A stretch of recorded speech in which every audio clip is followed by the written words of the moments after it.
ओम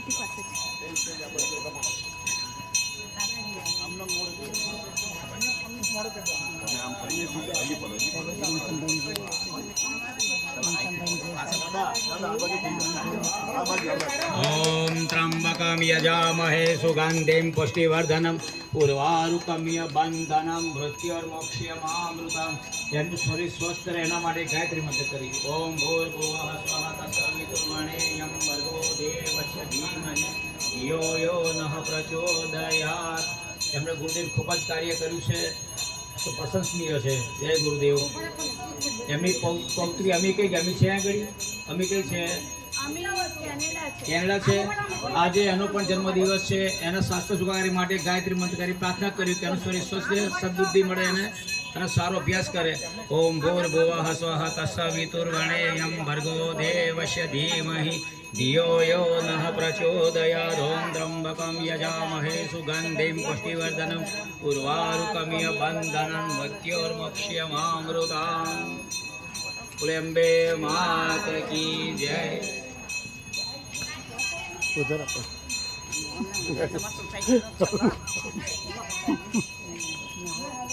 આવે છે ને ત્યારે સારા વિચાર આવે છે અને સારા વિચાર આવે છે ત્યારે સારા કાર્યો થાય છે અને સારા કામ થાય છે ને સત્કાર્ય થાય છે ને ત્યારે પુણ્ય જમા થાય છે અને પુણ્ય આપણને ખાડામાં પડતા બચાવે છે. પણ તો આપણને ખબર જ નથી કે આપણે કરેલું કાર્ય સત્કાર્ય છે કે કેવું કાર્ય છે. તો હું તમને એક દાખલો ઘરની અંદર રોજ પૂજા પાઠ અને અર્ચના આપણે કરતા હોય ને ભગવાનની દરરોજ આરતી ઉતારતા હોય ભગવાનને બે ફૂલ ચડાવતા હોય દીવો પ્રગટાવતા હોય બધું કરતા હોય ને તો આપણે જ્યારે રસ્તા ઉપર બહાર નીકળીએ તો એક અંધ એટલે પ્રજ્ઞાચક્ષુ બિચારો ટીક ટક ટક ટક કરતો લાકડીની રસ્તો ઓળંગવો છે પણ રાહ જોવે છે કોઈ ઓળંગ આવે તો તે ટકોરી વગાડતો હોય છે. ત્યારે જો આપણે નીકળીએ પણ આપણે જો ઘરે સેવા પૂજા ભગવાનની કરતા શું તો અમારા મગજની અંદર વિચાર આવશે કે મારે એને રસ્તો ઓળંગાવી દેવો જોઈએ. પણ જો તમે પૂજા અર્ચના નહીં કરતા હોય તમને વિચાર જ નહીં આવે કે કરશે હવે તો પોતાની રીતે ઓળંગી જશે. પણ જો તમે ભગવાનને માનતા હશો નિમિત્ત પૂજા ઉપાસના કરતા હશો ઘરમાં વાતાવરણ ધાર્મિક હશે તો તમારા મગજની અંદર વિચાર આવશે કે મારે એને રસ્તો ઓળંગાવી દેવો જોઈએ. તો તમે લાકડીનો હાથ લઈને બીજી બાજુ આને કહેવાય સત્કર્મ. અને આવા જો સત્કર્મ ભેગા થાય ને તો પુણ્ય જમા થાય અને પુણ્ય આપણે ખાડામાં પડતા બચાવે. એટલા માટે સત્કર્મ ક્યારે થાય કે જ્યારે ભાવ જાગે. ત્યારે ભાવ ક્યારે જાગે કે આપણે શ્રદ્ધા વિશ્વાસથી આપણા ગુરુને સમર્પિત થઈને આપણા ઈષ્ટદેવને સમર્પિત થઈને એની પૂજા અર્ચના કરતા હોય તો આપણા ભાવ જાગે.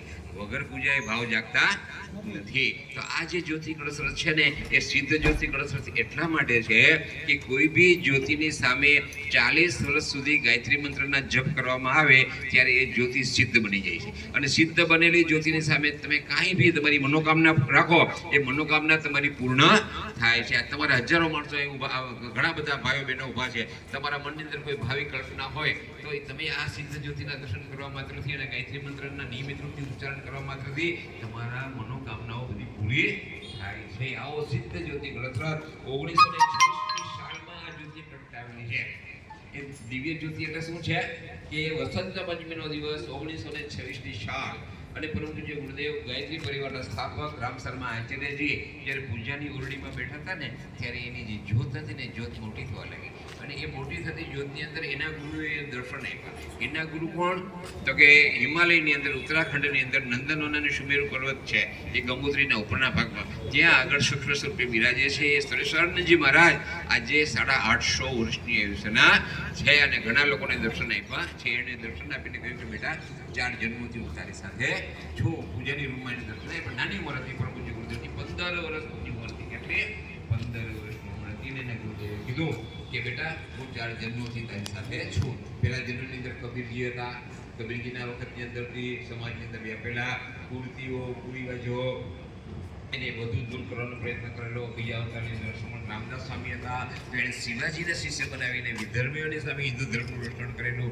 ત્યારે સ્વામી સમર્થ રામદાસ સ્વામી એમ કહેતા કે આપણે હિન્દુ હોવાની અંદર કોઈને મારીએ નહીં પણ આપણને કોઈ મારી ના જાય એટલી શક્તિ તો આપણે કેળવવી જોઈએ. એટલે મહારાષ્ટ્રમાં ઠેર ઠેર અખાડા બનાવેલા. કોઈ મહારાષ્ટ્રનું ગામ એવું બાકી નહીં હોય તો અખાડો નહીં હોય.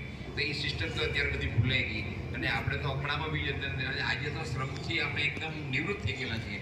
ઘરની અંદર બહેનોને બી કંઈ શ્રમ કરવો પડતો નથી. ગેસ આવી ગયા છે, કપડાં ધોવાના મશીન આવી ગયા છે, પણ આપણામાં શ્રમ ને તાકાત જો નહીં હોય તો તો વિધર્મીઓ આપણી પર રાજ કરી જશે.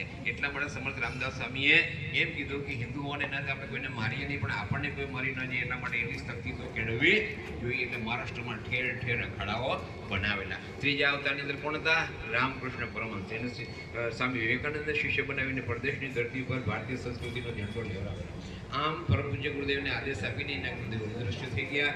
અને ત્યારે એક એને આદેશ આપ્યો કે આ જે જ્યોતિ જલે છે એને તમારે અખંડ રાખવાની છે. અને 1926ની વસંત પંચમીના દિવસે એને આદેશ આપેલો. આજે 2026માં 100 વર્ષ પૂરા થશે. કેટલા? 100 વર્ષથી અખંડ જ્યોતિ શાંતિકુંજ આશ્રમમાં પ્રજ્વલિત છે. અને ગાયત્રી પરિવારની બ્રહ્મવાદીની બહેનો 24 કલાક આ જ્યોતિની સામે બેસીને અખંડ જપ ગાયત્રી મંત્રના કરે છે. એટલે અતિ સિદ્ધ જ્યોતિ કહેવામાં આવે છે. આ સિદ્ધ જ્યોતિના દર્શન માત્રથી આપણું પ્રાર્થ થઈ ગઈ. તો તમે જરૂરથી દર્શન કરજો આ જ્યોતિના.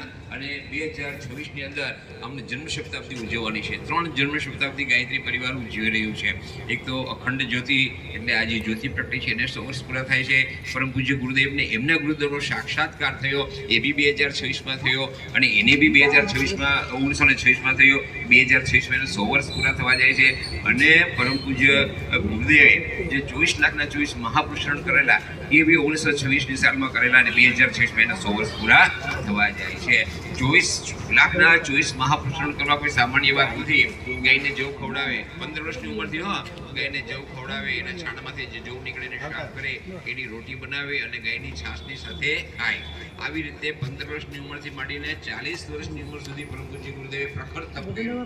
આ બધા માનવ જાતના દુઃખ દર્દ કષ્ટ અને અભાવને નિવારવા માટે પરમ પૂજ્ય ગુરુદેવે તપ કર્યું. ખ્યાલ કરો, એમને તપ નથી કર્યું. શા માટે તપ કર્યું? કે મારે માનવ જાતને ઉગારવી, પ્રાણી માત્ર દુઃખી ન થાય એટલા માટે થઈને હું મારા જીવનનું બલિદાન આપું છું.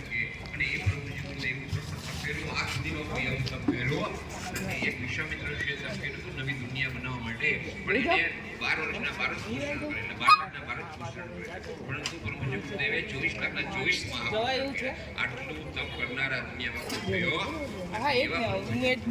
થયો.